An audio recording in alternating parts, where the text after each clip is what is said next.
दोस्तों, एक लड़की कॉलेज में पढ़ने के लिए जा रही थी और इत्तेफाक से उस लड़की के पिता भी उस रास्ते से गुजर रहे थे। बेटी पर जब नजर पहुंचती है तब वो अपनी लड़की के पीछे पीछे चले जाते हैं। अभी कॉलेज के अंदर उसने प्रवेश ही किया था कि इसी बीच में एक लड़का उसे सामने से रोकता है और उससे बातचीत करने की कोशिश करने लगता है। पिता खड़े होकर देखने लगते हैं कि आखिरकार यह क्या कर रहे हैं, क्या नहीं कर रहे हैं, लेकिन कुछ देर के बाद वो दोनों अपने अपने रास्ते चले जाते हैं। पिता भी अपने रास्ते चला जाता है, लेकिन एक बार फिर से उस लड़की के पिता ने अपनी बेटी का पीछा किया, यह देखने के लिए कि क्या वह लड़का आज भी उसे रोकेगा या टोकेगा, क्या करेगा। पिता ने जैसे ही अपनी बेटी का पीछा किया, कॉलेज में जैसे लड़की जाती है ठीक वैसे ही यह बात फिर से दोहराई जाती है। लड़का उसे रोकता है, उससे बातचीत करने की कोशिश करता है, लेकिन इस बार पिता को गुस्सा आ जाता है। पिता सीधा कॉलेज प्रशासन के पास जाते हैं और जाने के बाद कहते हैं कि आपके यहाँ पर बच्चे पढ़ने के लिए आते हैं या फिर इस तरह की मटर गश्ती करने के लिए आते हैं। कॉलेज प्रशासन को लड़की के पिता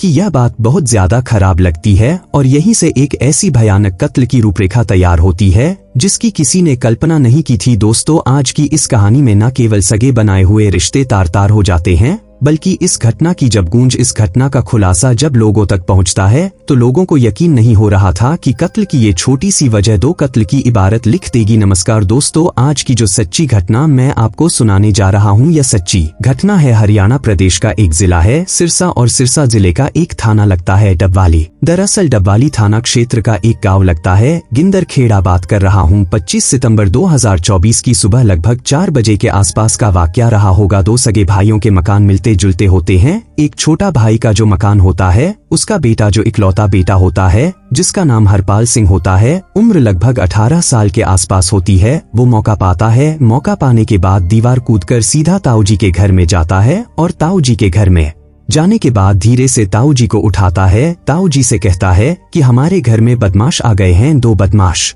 हैं, उनके पास हथियार हैं, घर में आग लगा दी है। जैसे ही ताऊ जी यह बात सुनते हैं तो ताऊ जी के पैरों तले जमीन खिसक जाती है। क्या करूं सोचने पर मजबूर हो जाते हैं। ताऊ जी यानी कि राम सिंह तुरंत ही वो जोर जोर से चीखने लगते हैं, चिल्लाने लगते हैं। सुबह का वक्त था, अभी इतनी भी सुबह नहीं थी कि लोग उठकर बैठ जाते हैं, लेकिन कुछ लोग जरूर उठ जाते हैं जब ताऊ जी ने जोर जोर से चीखना चिल्लाना शुरू किया, और उसके बाद फिर लोग जाग जाते हैं और लोग दौड़ते हैं उस आवाज की तरफ से जिस तरफ से वो आवाज आ रही थी। तभी जोर जोर से आवाज लगाई जाती है कि जसवंत के घर में बदमाश घुस आए हैं, जितनी जल्दी हो सके आ जाओ। गांव वालों ने उस घर को चारों तरफ से घेर लिया और घेरने के बाद देखा क्या कि घर के अंदर आग लग रही है, धुआं उठ रहा है। इसी बीच में लोग घर के अंदर प्रवेश करते हैं। हिम्मत जुटाकर घर जाकर देखते हैं तो एक कमरे के अंदर आग जल रही है। उसमें बिस्तर पर जसवंत सिंह लेटा हुआ है और साथ ही जो उसकी पत्नी होती है मलकी कौर, वह दूसरे चारपाई पर लेटी हुई है। जसवंत सिंह की उम्र लगभग 40 साल के आसपास होती है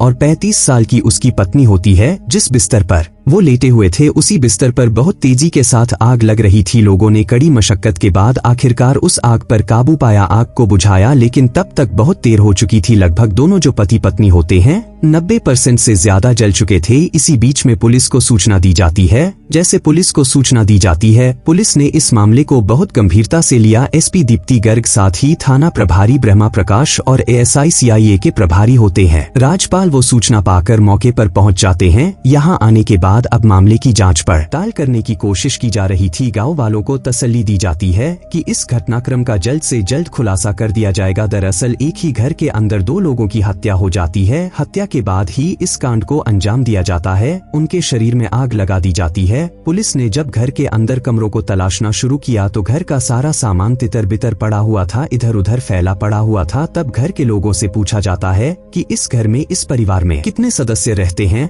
तभी जो उनका भाई राम सिंह होता है तो राम सिंह कहता है कि उसका छोटा भाई जिसका नाम जसवंत सिंह होता है 40 साल की उम्र होती है, उसकी भाभी हैं मलकी कौर जिनकी उम्र 35 साल के आसपास होती है, उनका एक बेटा है जिसका नाम हरपाल सिंह होता है, उम्र उसकी 18 साल के आसपास होती है। अब पुलिस ने ये डिटेल इकट्ठा की। डिटेल इकट्ठा करने के बाद दीप्ति गर्ग जो एसपी होती हैं, पुलिस अधीक्षक, उन्होंने 5 लोगों की 5 अफसरों की एक टीम का गठन किया। उन्होंने कहा कि जितनी जल्दी हो सके इस घटनाक्रम का खुलासा होना चाहिए, बिल्कुल सही खुलासा होना चाहिए। अब पुलिस वालों की 5 टीमें उस शव को कब्जे में लेती हैं, पोस्टमार्टम के लिए भेजती हैं। पोस्टमार्टम से क्या बचता, क्योंकि शरीर का सिर्फ 10% हिस्सा ही बचा था, बाकी 90% हिस्सा शरीर के जल चुके थे। काफी घर में आग लग चुकी थी, कपड़े जल चुके थे, चारपाई बिस्तर सब कुछ तहस नहस हो चुका था। अब ऐसी स्थिति में इस घटना का महज एक ही चश्मदीद था, और चश्मदीद होता है हरपाल सिंह, जो कि इनका इकलौता बेटा होता है, और कोई परिवार में इनका कोई बच्चा कोई बेटी ऐसे होते नहीं। ऐसा मीडिया रिपोर्ट से पता चलता है। उस लड़के से पूछा जाता है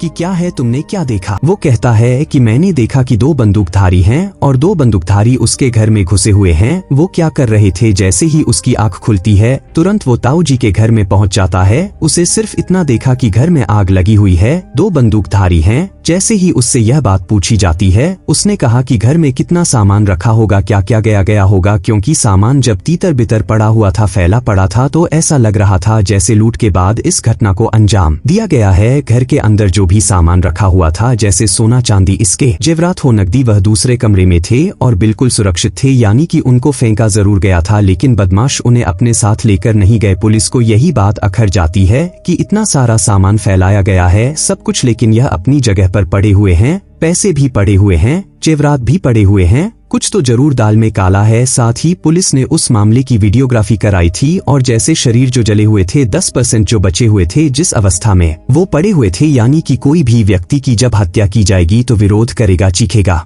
चिल्लाएगा और बचने की कोशिश करेगा, लेकिन दोनों ही पति पत्नी ने बचने की कोई कोशिश नहीं की। इसलिए पुलिस को यहाँ भी कुछ ना कुछ शक होता है, और पुलिस ने फिर उस लड़के से अपनी तरह से पूछताछ करने की कोशिश की। उसने कहा कि जो भी घटनाक्रम है, उससे ऐसा लग ही नहीं रहा कि तुम्हारे घर में लूटपाट हुई है, उससे ऐसा लग ही नहीं रहा कि तुम्हारे माता और पिता ने विरोध करने की स्थिति में आए होंगे। उन्हें लग रहा है कि जैसे क्या उन्हें यूं ही मार दिया गया हो। लड़के से जब पुलिस अपने तरीके से सख्ती से पूछताछ करती है, तब चौंकाने वाली बात सामने आती है। दोस्तों, दरअसल लड़का लगभग 1 से 1.5 साल पहले एक लड़की के प्यार में पड़ जाता है, उससे मोहब्बत कर बैठता है, और जैसे ही उस लड़की के पिता को यह बात पता चलती है तो पिता को बहुत ज्यादा गुस्सा आ जाता है। लड़की के पिता ने अपनी आंखों से उन दोनों को देखा, इसके बाद जाकर कॉलेज प्रशासन से शिकायत दर्ज कराई। लड़का गुरु नानक एक कॉलेज होता है, वहीं पर वह प्रथम वर्ष का छात्र होता है। उसी कॉलेज के अंदर अब प्रथम वर्ष के छात्र होने की साथ उसे लड़की से प्यार भी होता है। लड़की के पिता को बात पता चलती है तो प्रशासन से बताई जाती है, कॉलेज के प्रशासन से, और कॉलेज के प्रशासन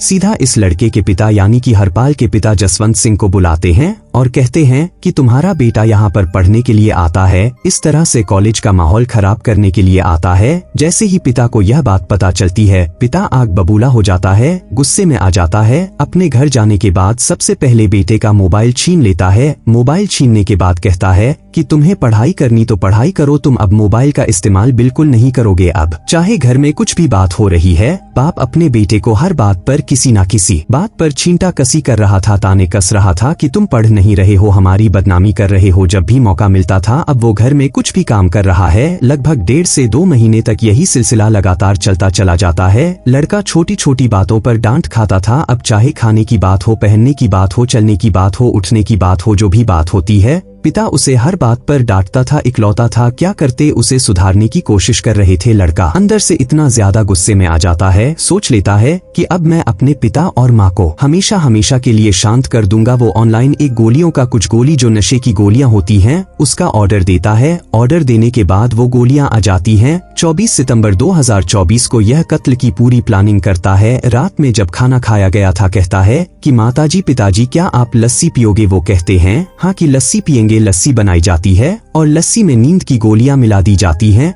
अपनी माँ और अपने बाप को वो लस्सी में नींद की गोली मिलाकर दे देता है। मात्रा कुछ ज्यादा कर देता है ताकि वो ज्यादा गहरी नींद में सो जाएं। रात का जैसे ही 1 बजता है, ये 24 और 25 सितंबर 2024 की रात 1 बजे के आसपास का वाकया है। दोनों सोए हुए थे। आवाज लगाता है माँ पापा, लेकिन दोनों में से कोई हरकत नहीं करते हैं, बिल्कुल शांत पड़े हुए थे। तभी लड़का इत्मीनान से अपने दूसरे कमरे में जाता है। एक लोहे की बड़ी सी रोड होती है जो भारी भरकम होती है। सबसे पहले वो अपनी माँ के पास जाता है, क्योंकि माँ भी खूब ज्यादा टोका टाकी करती थी। इसके बाद उसने अपनी माँ के सिर पर 1-2 नहीं लगभग 12 वार किए। 12 वार करने के बाद जब माँ कोई विरोध करने की स्थिति में थी ही नहीं, वो नींद की गोलियां उसे दी गई थी। वो पहली ही शायद रोड में वो मर गई होगी, वो मर जाती है। इसके बाद वो अपने पिता पर वार करता है। पिता को भी तब तक मारता रहता है जब तक उसके दिल को तसल्ली नहीं हो जाती कि ये मर चुके हैं। 15 वार किए हो या 20 वार किए हो, जब दोनों मर जाते हैं उनके पास बैठ जाता है। इत्मीनान से वो इत्मीनान से पास बैठने के बाद कहता है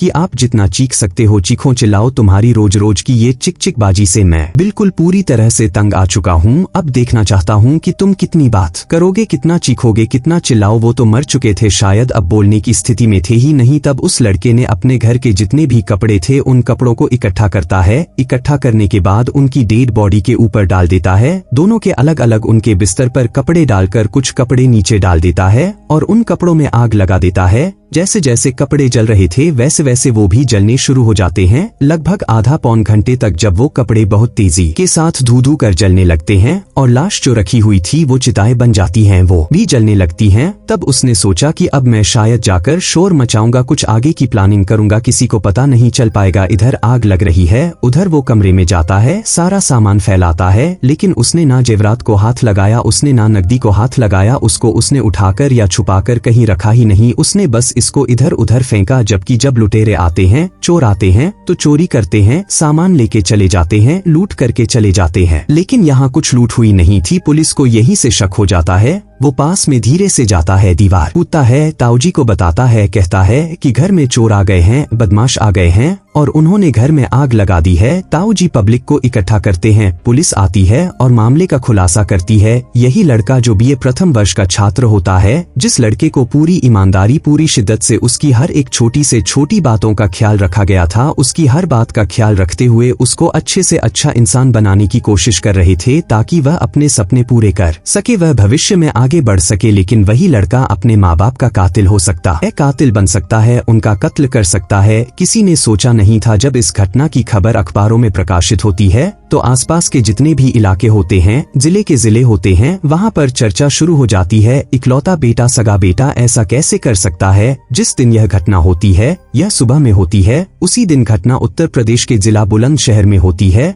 जो बेटा गोद लिया हुआ बेटा होता है वह अपने पुलिस वाले पिता की चाकू मारकर हत्या कर देता है और इस बात की गूंज भी चारों तरफ फैल जाती है। एक तरफ लोग कहते हैं कि अपना खून अपना होता है, यदि अपना खून अपना होता है तो यह सिरसा वाली घटना जो कि हरियाणा प्रदेश के जिला सिरसा में होती है, तब यह क्या होता है, क्योंकि पता नहीं क्या परवरिश का नतीजा है या मोबाइल ने लोगों के दिमाग को बिल्कुल पूरी तरह से बदल दिया है, या वो उस लड़की से इतना प्यार करता था कि उसको दूर जाते ही, उसके मोबाइल छिनते ही, उससे कम्युनिकेशन खत्म होते ही वो इतना आग बबूला हो जाता है कि अपने पिता की हत्या कर देता है। दोस्तों, फिलहाल पुलिस इस मामले में चार्जशीट लगाएगी और कम से कम समय में आरोपी को सजा दिलाने की कोशिश करेगी, ऐसा पुलिस ने मीडिया के सामने बात कही है। और इस मामले में और भी जांच पड़ताल की जा रही है। जितने दोषी होंगे उनको दोषियों को सजा दिलाने की कोशिश करेगी। इस पूरे घटनाक्रम को सुनाने का उद्देश्य किसी को परेशान करना नहीं है, किसी का दिल दुखाना नहीं है, बल्कि आपको जागरूक करना है, आपको सचेत करना है। दोस्तों, आप सब लोग अपना ख्याल रखें, सुरक्षित रहें। जय हिंद, जय भारत।